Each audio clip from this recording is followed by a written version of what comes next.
Oh my goodness. Well, good evening, everyone. This is the first time you are kind of seeing us after sunset. And we planned this so that we could try and reach more people. So I hope that you find this to be a good time of evening to join us. My name is Janine Hooks, and I am proud to present you another version of the Columbus Urban League Minority Business Assistance Center curriculum programming. And tonight we're going to be talking about safety.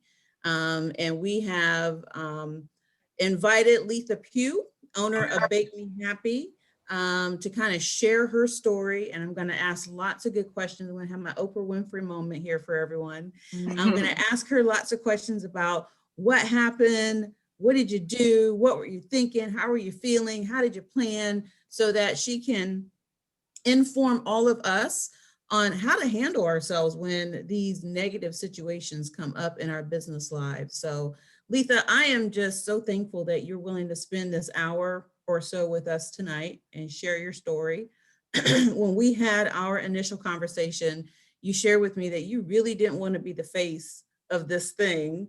And I said, well, you know, honey, this is your Moses moment, and you're just gonna have to be the one that shows us the way to get through these types of situations. So I'm just grateful that you're willing to talk with us and share with us about what happened, what was going on. So I'm going to let you share your story a little bit. What was the event that brought us to this place? Okay. Well, first of all, I appreciate the opportunity to always share with people. I think that's one of the ways we kind of figure life out is learning from other people. So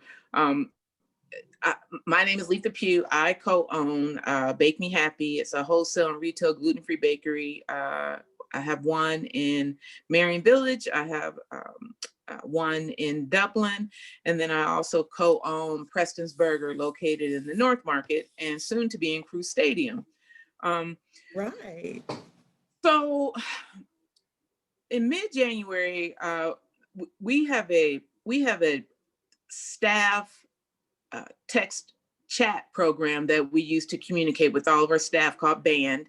A typical Sunday morning, probably around 9:30, one of the staff texted and said that they had gotten 2 calls into the bakery and they were racist and threatening. And so they were just going to block the number.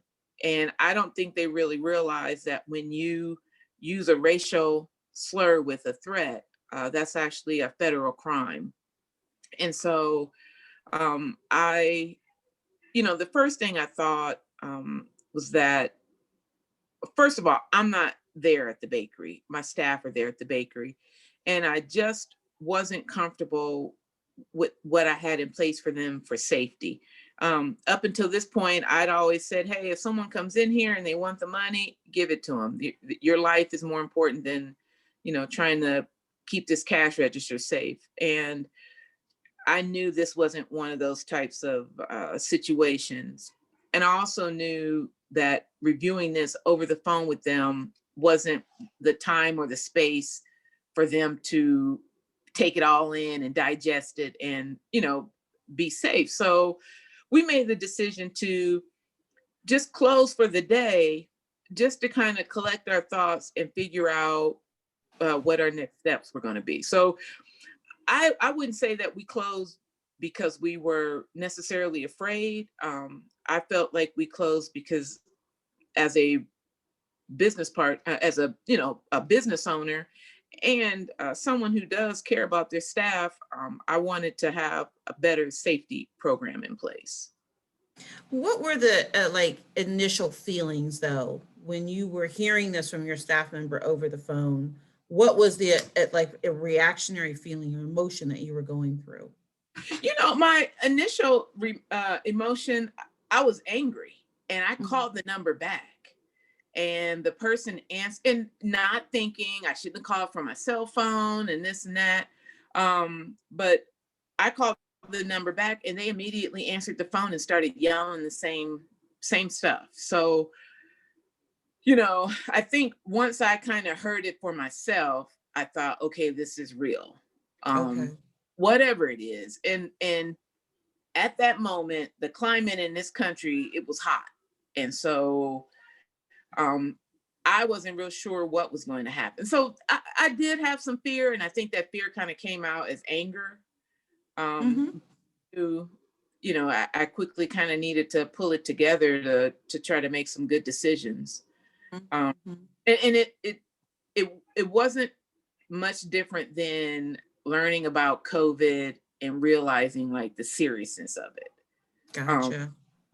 So I did have some fear, and but over the next week, I was angry, I was sad, I got mad, I was scared so it was a wide range of emotions. Absolutely. And how is your staff feeling? I mean, let me ask this question. What's the age range of your staff?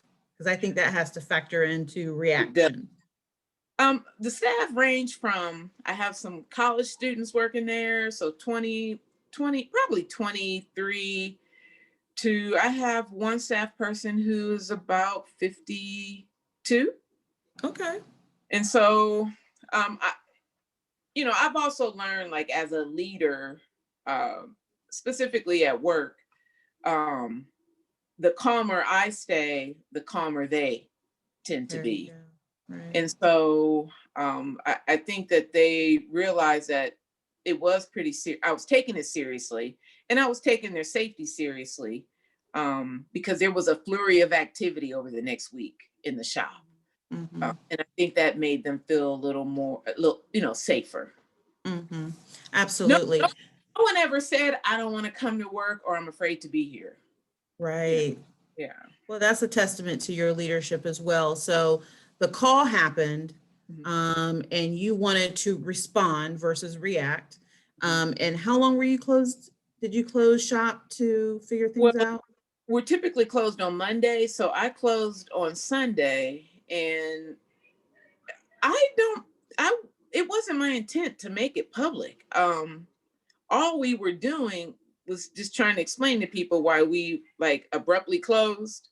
Mm-hmm. And because we had to, we had to plan it too. We had all these people picking up cakes for pre-orders and things like that.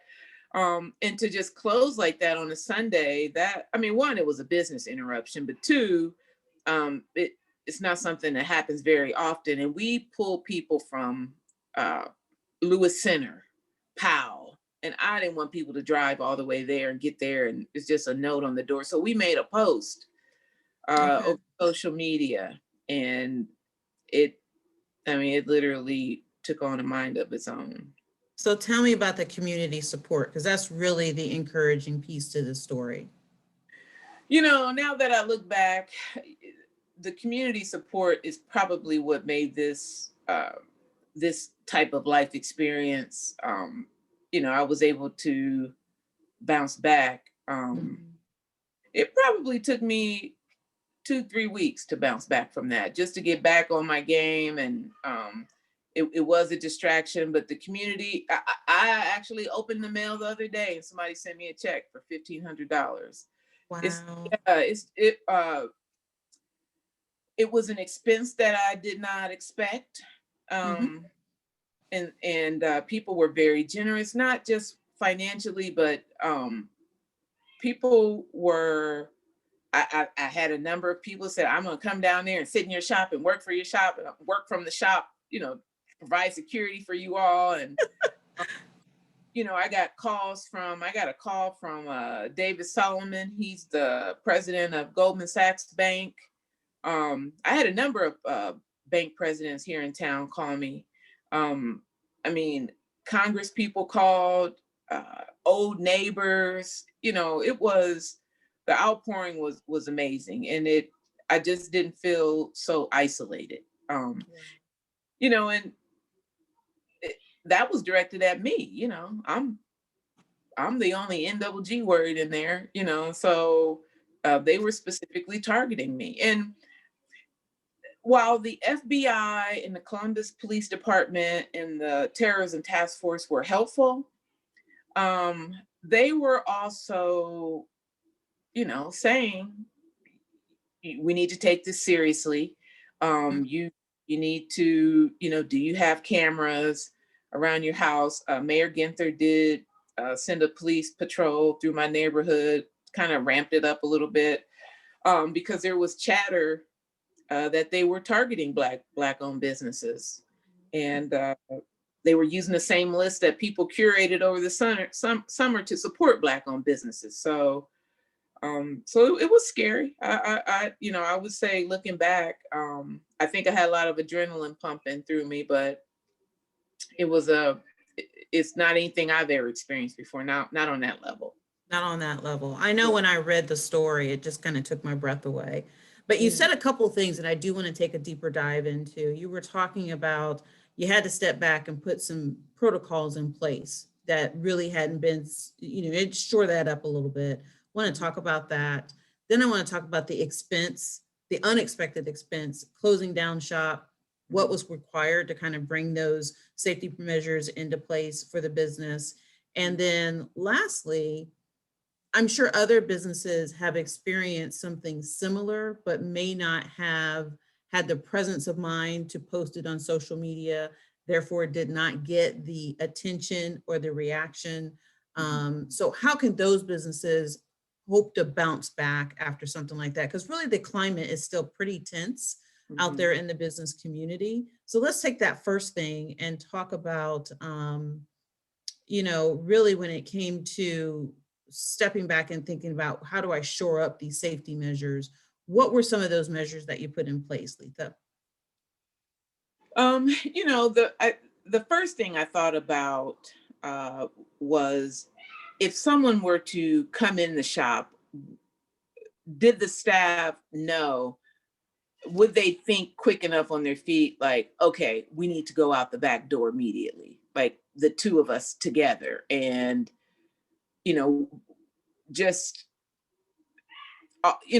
some people think quicker on their feet, some people don't. But I think if you have a plan in place, it ensures a little bit more, sticking to the plan or the compliance with it. And so, when I first started, because I did start to kind of run it down over the phone with them initially, like, okay, if somebody comes in, you two run into the back bakery, but the back bakery door is locked, so you got to get the key to lock it. And then I was like, no, this is not okay. They're not going to process this. And so, if someone were to come in and, God forbid, start shooting, what do you do? If one person was in the back and came up front and someone was up front, and what code word could you use to kind of say, this is an issue or this is a problem? I had cameras inside that, some of the cameras were fuzzy. Some of them I was like, oh, okay, well, I'll get to that, at a later time. Those needed to be replaced. I had exterior cameras that, I don't know, one had a wasp nest over it, and I was like, oh, I'll get to that, in the spring. And there was another one that had kind of looked like it gotten bumped and wasn't really showing anything. And so all these little things just became like these really blaring things when I started trying to put the whole safety plan together. But the number one thing that I needed to do for them was just give them a list of who to call when. And this is who you call when it's a non-police emergency. This is, and so what started to happen was, once it was on social media, the police started coming into the shop more and introducing themselves and leaving cards. And instead of just taking that card and put it in the cash register, stick it up here on the wall, with this other information. So you do have some type of resource if you needed it.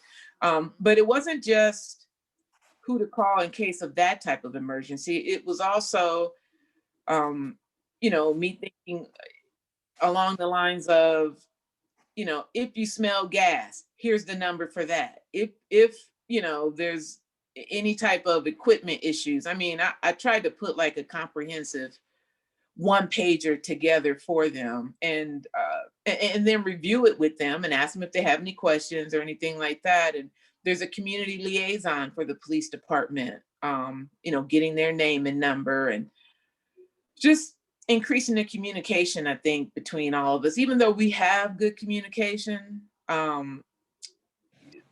it was lacking around the safety in the shop to the level that I felt comfortable. Right.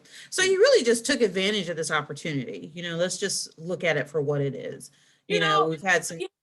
I have a knack for taking advantage of. Let me find some wood to knock on. Even with COVID, we were able to kind of turn things around and keep it moving, and our sales were up about 30% this year. Awesome. Even with this situation, it did make me slow down and put pen to paper and also think, we do a lot for our staff at Bake Me Happy, because I know how hard people are in there working. And that's from the dishwasher to the bakers, because when we don't have a dishwasher, I was in there washing dishes. So I know how hard it was, I know how hard of a job it is. And so we provide lunch on a regular basis.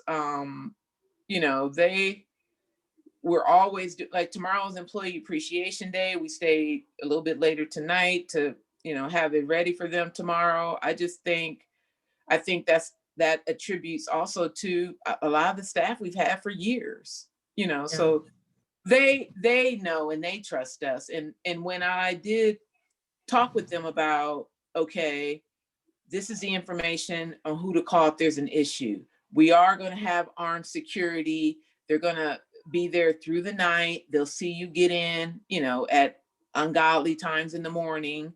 They'll stay through the daytime, just to kind of make sure there weren't like copycat people. And that's what the FBI talked about.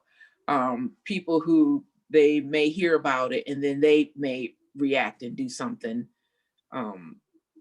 crazy. And so, I think between the FBI and the Joint Terrorism Task Force, just kind of they were guiding me too. And then we did have armed security who they came out, we walked the perimeters together. They kind of, pointed out some things that, I needed to mention to the staff and making your staff aware. There's one door here. Where's your closest exit? Where's the closest, things like that. And so, it has been a learning experience, and I think we're better for it. I agree. I mean, you're such a strong leader that you have that cool head that can prevail in times of, kind of turbulence. But what I'm taking away from this is that you kind of stepped back and you knew that you had to create a plan, and a plan that could easily be executed without a whole lot of thought, because when you're in that very tense moment, you're not really thinking clearly. So having that plan and having rehearsed it, so you kind of role play that out, like, this is where you're going to go, this is what you're going to do, and this is who you're going to call. I also heard you say the value of fostering those relationships with the police. So, having that visual presence, even if it is their business card on your bulletin board, like they come through here on a regular basis. That could be helpful and kind of a low cost thing. And then just some of the other things in terms of making sure that your visual or your security, your cameras and things are in good working order. I can imagine. Your exterior lights, Yes. So if that light burns out and your camera's not that great and something does happen, you've kind of set yourself up to, miss out on the opportunity to help yourself, Right. So it is, and it does take, sometimes it just takes these little things, that, if the police can tap into your video camera system and your lighting is appropriate, you never know what you may be able to find out, Right. That little bit of time spending on prevention. So now that that's happened, you've got the plan in place. How often do you kind of think about, are my cameras good? Is the plan up to date? Does my staff know what to do? How often are you thinking about that now? Well, it's still kind of on my mind Fresh. because I also got some panic buttons put in. Oh, okay. Okay. And learned the hard way. So we're a coffee shop, and when you clean out the espresso machine, you bang one of the pieces against the counter, and it kept setting off the panic button. And so the first time it set it off, I mean, I panicked and I called in there and I was like, "Is everything? Hey, what's going on?" They were like, "We're fine." Well, and then I went and looked at the camera, and I kind of scrolled back and I saw, okay, when you guys bang on the counter, it's setting off this alarm. So I had to have them come and move the alarm, the piece of equipment. When you're in the muck, it's better to do these things when you're not stressed out. And so, while this experience was kind of the spearhead for me to get these things put into place, sometimes you got to work out some kinks, and so this panic button, the way they explained it is if you hit the panic button, the police come in with their guns drawn. Oh, no. The assumption is it's an emergency. So them banging on the counter, setting off this panic button, that could have been a bad situation too. So, we were able to learn that and educate our staff, hey, don't bang on this counter this way. And then I had to call the security company to come move the button. So, it's I've had to put some energy into it. But I feel better about it. I don't, I also can't stay up all night worrying if somebody's going to break my window out. I have the appropriate insurance. I would hope that, from one human being to another, someone wouldn't do that. But if someone did, I can't keep me up all night. Then I'm no good for anything. And I used to, when in the very beginning, I used to kind of be fretting like, oh, well, if somebody break the window, what if it's a window, we'll get it fixed. Exactly. Good for you. I mean, I grew up in the country, so I was used to leaving my doors and windows open. I've left my keys in the door. Drives my husband crazy because he's a city kid, and that's just stuff you don't do. And I think what happens is experience creates awareness, right? So you become aware that I need to think, move, and live a little bit differently, but at my core, that's not going to change who I am. So I love your sense of balance. That's wonderful. So for the business owners that maybe have been in a similar situation, they didn't get, the great press and the mayor calling them and the FBI and the police escort, and maybe they're still on shaky ground a little bit. What words of encouragement do you have for them? I completely understand if they didn't feel safe to report it. I know that the way this was handled at Bake Me Happy was from a very privileged point, but it doesn't, we have the same feelings. I would hope that if this ever happened to anyone, that they felt safe enough and secure enough to reach out for help, because that's really all I did, and it makes, it's very upsetting to me to think that somebody would go through something like this alone. And there were some other businesses that had gotten calls and were afraid to say, because they didn't want to lose business. And it's very different in specific industries. For us, it's a brick and mortar, a walk into a shop. But for people who have like one-on-one types of services, I could see them thinking, I don't want this unwanted attention. People may be afraid to be near me, or, it's that's what your brain goes to, just the mere fact of being human. But, there are ways that we can't protect ourselves from everything, but we can put things in place to deal with these types of business interruptions, because that's what I considered it. Did I have security in the budget at this time? No, but I had to make some room for it, which means it took from something else. But it was important, and I think there are things we can do that don't cost a lot of money. I was going to ask you that Right? next. Yeah. What are some of the most cost-effective things, if I'm running on a really lean budget, that you could suggest to some of our entrepreneurs out there? I would say even to install one camera, if you can, I think you most likely are going to have Wi-Fi anyway, because all the cash registers and computers run on Wi-Fi. But to at least have one camera in your shop, or some type of system. For some people, they only they never have one staff person work at a time. They always have like a buddy system, or be cognizant of, should I close up shop before it's dark out, and it's a business that takes in cash, and is there a way for you to kind of throw off someone who may kind of be watching you come and go, and learning your schedule? It's those types of things to just be able to think about, and taking the time to think about, because when you're running your business and you work in your business, and you're sometimes, if it's one person, they're exhausted.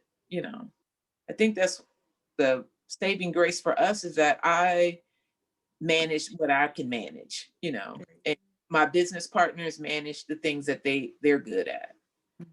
And I have a knack for, I do have a knack for putting like processes and things like that in place.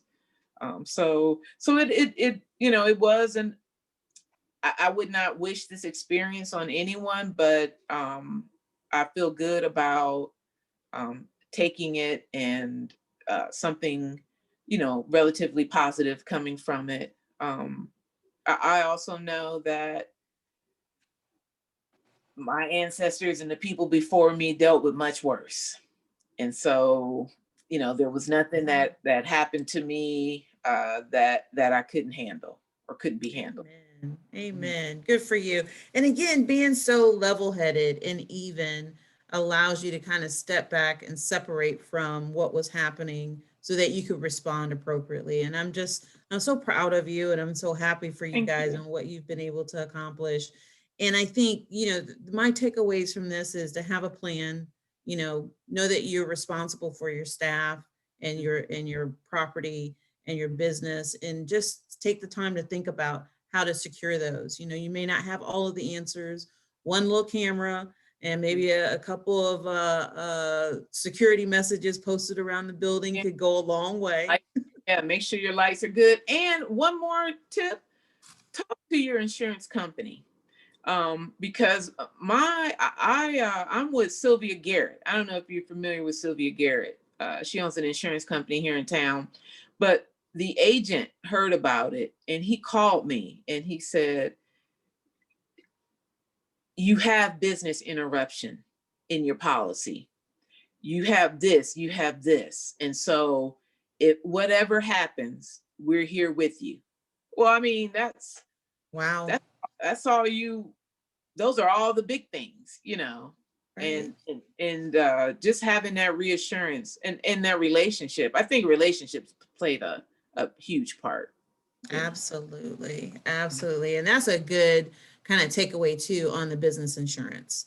Sometimes we're underinsured, we're underprotected, undersecured, so it's time to kind of beef those things up. And like you said, you didn't have money in the budget to do it before, but somehow you made a way because it became very important. So just know that these things are important. Well, I thank you for your time. I'm going to pitch it to my program manager on the state side. Ms. Stacy, do you have anything to add tonight? I just want to say, Letha, first of all, thank you. You my sister from a different mister. I've known Letha for quite a while, and when I first met her, I felt like I formed a little bond, not just in this in her business, but Letha, the person I know you to be, and how you try to support other businesses and help people make those connections. I just thank you for being so transparent to try to help everyone else. This is really a platform where we're going to try to get a safety training in place, because like you said, there's other businesses who have had attacks on them, verbal comments and things like that. So this is very important, and this is not the normal we wanted to deal with, but we have to be prepared for what it may bring. Right. And I thank you for, I mean, you didn't, like you said, your ancestors dealt with this, and you didn't want to be the poster child for this. And I want to say congratulations on Letha's Law in Gahanna, Ohio. I know you never knew you was going to get a law, but look, you don't know what you're going to get. And just to say that I just respect you so much as a business owner, just for your transparency and how you still promote and push other businesses and anybody who's trying to do anything. I just know from people Letha's contacted me with, anybody who's trying to do anything, you support that. So that's really good. I'm glad you're on our side and you're here whenever we need you. And I just appreciate all of that. And I hope it's, great things. And y'all go to Prestons, because my son said it's the best burger he ever had in his life. And I done made mama burgers. My mama burgers got put down. Well, you know what? I will tell you this. People have helped me along the way, formally and informally, growing up and even to now. And people still help me. I still need guidance and assistance. And, it is a long road. Owning a business is... it's a lot of hard work. It's not a passion. I mean, it's not a hobby. It's very easy to put a hobby down. So if you have a passion about doing something and you have the ability to put two and two together, I say go for it. I do not see myself working for anyone, as long as I walk this earth. And if I know how much satisfaction that brings to me, I would want other people to have that satisfaction if that's something they were interested in. So I'm always willing to help. Let me know how I can be of additional help for you all. And we'll together, we'll just kind of keep it moving. That's right. Well, you just honored the law of reciprocity. You give and it shall be given unto you. So you will always be on top, Letha. So very proud of you. Yes, that's wonderful. Well, listen, guys, I don't want to take up too much more of your evening. Letha, I know you've had a long day, and Employee Appreciation Day is tomorrow. So you just love all over your employees and make them feel special. Employee Appreciation Day is tomorrow. That is awesome. Stacey, it'd be awesome if you could let us go to Prestons Burgers tomorrow. Wait, I wish I could go too. And look at great idea. My boss, where's my boss at? Why ain't they on the line?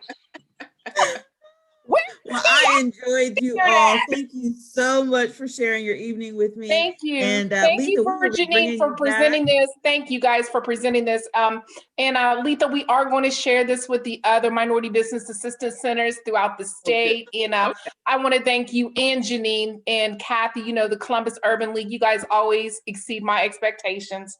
I know you'll continue to do that. Oh, well, thank you. Y'all have a good night. I'm going to sign off. And we will see each other down the way. Yeah. Take care. Have a good evening. Bye-bye. Right. Bye-bye, everybody.